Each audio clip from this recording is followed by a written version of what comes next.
डोडा चनावेली के नौजवानों के लिए एक अच्छी खबर है। न सिर्फ नौजवानों के लिए बल्कि पेरेंट्स के लिए भी, बच्चों के लिए भी और बुजुर्गों के लिए भी एक अच्छी खबर है। कभी जो जमीन कचरे का ढेर हुआ करती थी, आज वही जमीन, उस जमीन पे आप देखिएगा ये खूबसूरत स्टेडियम जो है वो बना है। टर्फ एंड टायर्स के नाम से एक स्पोर्ट्स स्टेडियम यहाँ पर बना है। न सिर्फ स्टेडियम बल्कि स्टेडियम के साथ प्रैक्टिस मैचेस, इसके अलावा बच्चों के लिए पार्क्स और स्विमिंग पूल और घूमने फिरने के लिए एक अच्छी जगह है। मेरे साथ इस समय सलमान साहब है। सलमान साहब ने इनिशिएटिव उठाया है, वक्फ की लैंड ये थी और इसी वक्फ की लैंड पर आज उन्होंने इतना खूबसूरत जो है ये सजाया है। सलमान भाई, सबसे पहले जानना चाहूंगा इतना अच्छा आइडिया, स्पेशली जहाँ पर, क्योंकि स्पोर्ट्स स्टेडियम में तो खेलने को नहीं मिलता है, लेकिन यहाँ पर जो टाइम्स मैचेस है वो भी हो सकते हैं, इसके अलावा फुटबॉल मैचेस हो सकते हैं, प्रैक्टिस यहाँ पर हो सकती है और बच्चों के लिए और हर उम्र के लोगों के लिए यहाँ पर घूमने फिरने की जगह। सबसे पहले मैं आपका बहुत तहे दिल से शुक्रगुजार हूँ कि आप यहाँ पे आए।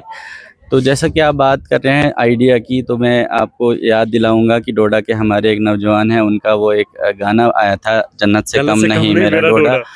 तो जैसे हम बार बार सोशल मीडिया पे देख रहे हैं कि जो ये बॉक्स क्रिकेट है ये बहुत ज़्यादा ट्रेंड में है, तो मैं भी काफ़ी टाइम से ये ट्राई कर रहा था कि ये इसको ला सकें, क्योंकि डोडा में जो एक गैप रहता था दो चीज़ों का, मैं हमेशा से देखता था कि एक तो क्रिकेट के लिए खेलने के लिए जगह नहीं है, एक ग्राउंड है उसमें कितने ही बच्चे खेलेंगे, और बच्चे जो छोटे बच्चे हैं हमारे, उनको बाहर निकलने के लिए, उनको कोई शाम के टाइम अगर इवनिंग में वो कहीं पार्क जाना चाहते हैं, कहीं ऐसी जगह जाना चाहते हैं जहाँ पे वो आधा एक घंटा एंजॉय करें, तो ये दो चीज़ें हमेशा एक खलती थी कि हाँ ये इनका ये एक मिसिंग है डोडा में।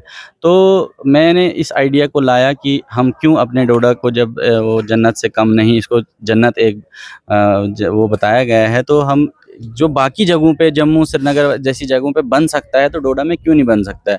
तो ये एक आइडिया लेके आया, तो मैंने स्टार्ट किया और अल्हम्दुलिल्लाह ये आज रेडी है, आप देख रहे हैं। जितना खूबसूरत लगता है, जितना सजावट यहाँ पर की है, उतना ही डर लगता है कि रेट्स कितने यहाँ पर होंगे, क्योंकि यहाँ पर मैचेस भी होने हैं, इतनी फैसिलिटीज आप दे रहे हैं बच्चों के लिए, स्विमिंग पूल, इलेक्ट्रिक कार्स और भी खेलने की चीजें, तो क्या इसमें रहने वाला है, कैसे आप हम यहाँ पर स्लॉट्स बुक कर सकते हैं, उसके लिए क्राइटेरिया क्या है?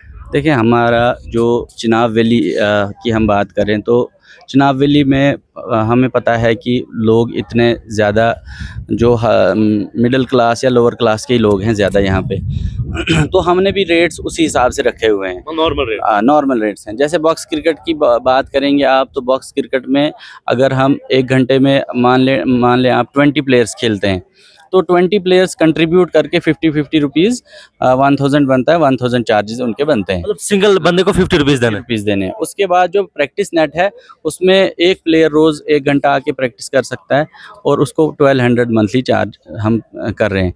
तो जो उसके बाद हमें प्लेइंग इक्विपमेंट्स, जो चिल्ड्रन पार्क हमने बनाई हुई है, उसमें भी हमने बिल्कुल नॉमिनल चार्जेस रखे हुए हैं। 50 रुपीज़ आपको 30 मिनट्स का देना है, और अगर आप 60 मिनट्स अपने बच्चे को यहाँ रखते हैं तो उसका 100 रुपीज़ देना है। तो बिल्कुल नॉर्मल चार्जेस है। मैं आपको पहले लोकेशन बता दूं तो सिद्दीकाबाद वाला एरिया है, द विशाल मेगा मार्ट के बैक साइड से आप रास्ता, लिंक रोड है सिद्दीकाबाद की तरफ, वहां पर आप आइएगा। ये खूबसूरत है, ये दूर से ही दिखेगा आपको, जब आप नजर पड़ेगी तो ऑटोमेटिकली आपको समझ आ जाएगी कि मैं कहां पर पहुंचू। तो मुझे उम्मीद है कि आप इस स्टेडियम का या इन पार्क्स का फायदा उठाएंगे, क्योंकि डोडा में पार्क्स नहीं थे, डोडा में ना के बड़ा है ही नहीं। मतलब डोडा में आपको सिंगल पार्क नहीं, एक स्टेडियम है, उसमें कितने ही आप जो है वो मैचेस करवा सकते हैं। तो एक अच्छा इनिशिएटिव है और मुबारकबाद देना चाहूंगा इस नौजवान को कि इतना अच्छा इनिशिएटिव लिया है, और आप सब भी आइए और इस स्टेडियम का लुत्फ उठाइए।